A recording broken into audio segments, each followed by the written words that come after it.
Hey everybody, in this video we are going to verify trigonometric identities. So what that means is that this statement is true. This does equal 1, and I just have to prove that that's true. And this over here does equal 1 minus 2 cosine squared theta, and I have to prove that that's true.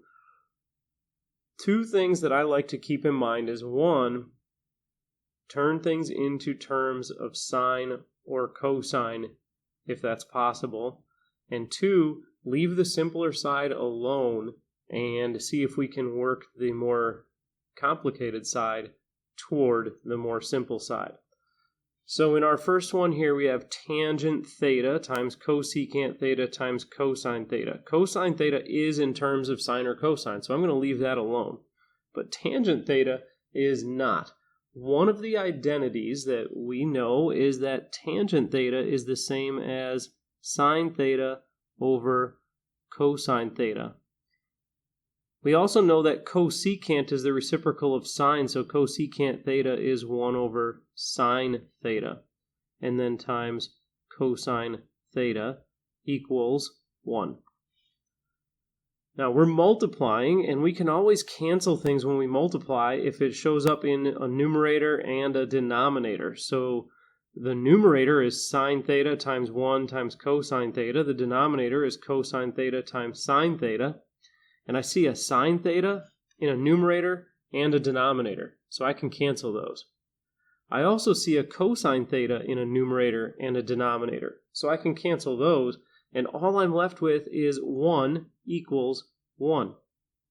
And when I've been able to make the two sides match exactly, that's when I'm finished. I have proven that the original statement is true. In our next one, looks like we're going to have to multiply two binomials. So we'll do that by distributing sine theta. So we have sine theta times sine theta, that's sine squared theta. And then sine theta times cosine theta, so that's sine theta cosine theta. And then we distribute the negative cosine theta, so that's minus negative cosine theta times sine theta, that's negative sine theta cosine theta. And then negative cosine theta times positive cosine theta is negative cosine squared theta. And then on the right side, we're just going to leave this as it is, 1 minus 2 cosine squared theta. So I see a positive sine theta cosine theta and a negative sine theta cosine theta, and when I combine those, they cancel each other out. So we have sine squared theta minus cosine squared theta equals 1 minus 2 cosine squared theta. Okay, now what I see is that I could add cosine squared theta to both sides. So if I do this plus cosine squared theta to both sides, then these will cancel. So I'm left with sine squared theta equals 1 minus, and then I've got negative 2 cosine squared theta plus cosine squared theta, so that is negative 1 cosine squared theta. Now, one of our identities says that sine squared theta is 1 minus cosine squared theta. So I can change this, I can substitute it with sine squared theta. So now I have sine squared theta on both sides, and I have shown that the two sides are equal, so this original statement is true. Next we have sine squared theta times 1 plus cotangent squared theta equals 1. Now anytime I see an addition and the sine, cosine, or whatever it is squared, I like to look at those Pythagorean identities. And I see here that 1 plus cotangent squared theta is cosecant squared theta. So I can replace 1 plus cotangent squared theta with cosecant squared theta.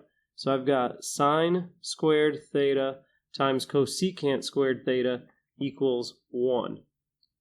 Now, cosecant I know is the reciprocal of sine. So this is sine squared theta times 1 over sine squared theta equals 1. And I can cancel out sine squared theta because I have 1 in the numerator, 1 in the denominator, and I'm just left with 1. 1 equals 1. The two sides match, which proves the original statement was true.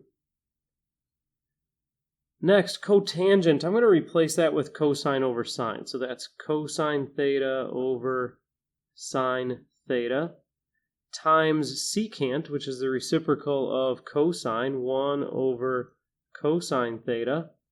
And that's all over cosecant theta, and cosecant theta is the reciprocal of sine, 1 over sine theta equals 1. In the numerator, I've got two fractions, and I've got a cosine theta that's going to cancel. So I've got 1 over sine theta over 1 over sine theta equals 1. Now I've got something over itself. 1 over sine theta is the numerator, 1 over sine theta is the denominator, and anytime we have something over itself, that equals 1. 1 equals 1.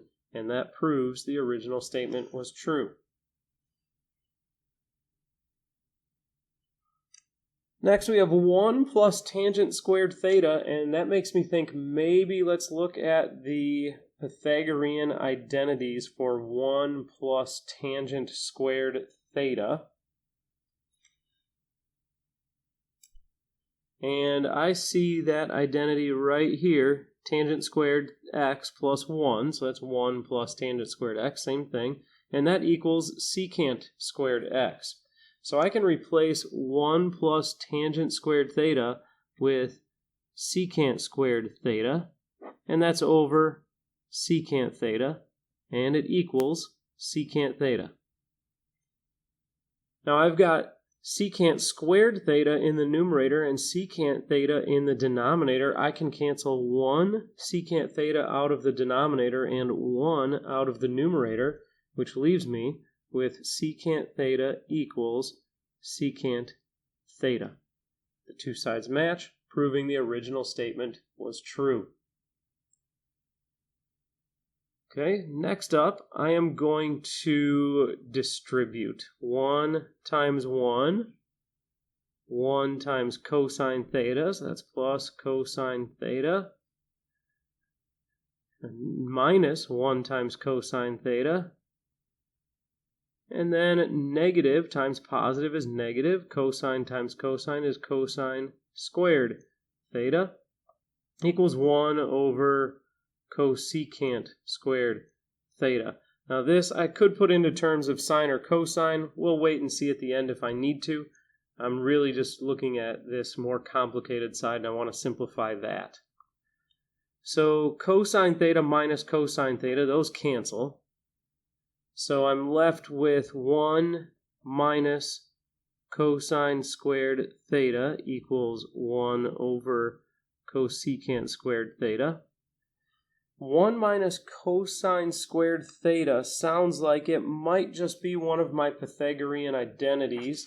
And right here, 1 minus cosine squared is sine squared. So I can replace 1 minus cosine squared theta with sine squared theta.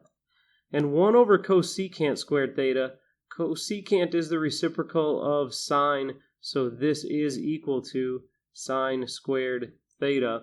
And I've been able to make the two sides match, which proves the original statement was true.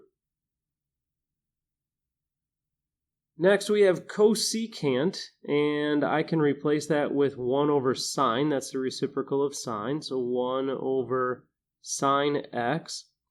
Secant is the reciprocal of cosine, so that's 1 over cosine x, minus tangent, which is sine x over cosine x. And that equals cotangent x, and I'll just leave that as cotangent x for now. Next, I can multiply these two fractions, and I get 1 times 1 is 1. Sine x times cosine x is sine x cosine x. Now, if I want to be able to actually subtract these fractions, I've got a minus here, and I want to be able to subtract this fraction, I'm going to need a common denominator. The way I can do that is multiplying the numerator by sine x and the denominator by sine x. And that would give me sine squared x over sine x cosine x equals cotangent x. Now I can combine these fractions. So it's 1 minus sine squared x over the common denominator, sine x cosine x equals cotangent x. I see here what looks like it might be one of my Pythagorean identities, 1 minus sine squared x, and I see that right here, 1 minus sine squared x is cosine squared x. So I will substitute cosine squared x for the numerator, and that's over sine x cosine x equals cotangent x.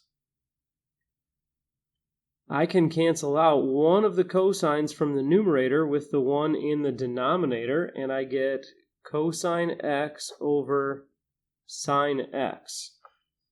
One of my identities is that cosine x over sine x is equal to cotangent x. So I can take this cotangent x and turn it into cosine x over sine x, and my two sides match. So I've proven that the original statement was true. For our last problem, what I think I want to change here is cotangent. So I'm going to keep 1 over sine x cosine x, and then minus, and cotangent is cosine over sine, so that's cosine x over sine x, and I'll leave tangent x as it is. So now I've got two fractions that I would like to subtract, but in order to do that, I have to have a common denominator. So I'm going to multiply this fraction, numerator and denominator, by cosine x. So I'll have cosine squared x over sine x cosine x. So now I can combine these because I have a common denominator. So it's 1 minus cosine squared x over sine x cosine x equals tangent x. 1 minus cosine squared x kind of makes me think of the Pythagorean identities. And let's see, 1 minus cosine squared x is sine squared x. So I'll replace that numerator with sine squared x over sine x cosine x equals tangent x. Now I can eliminate one of the sine x's from the numerator with the 1 in the denominator, and I've got sine x over cosine x, and I can be done right here if I take tangent and replace it with sine x over cosine x.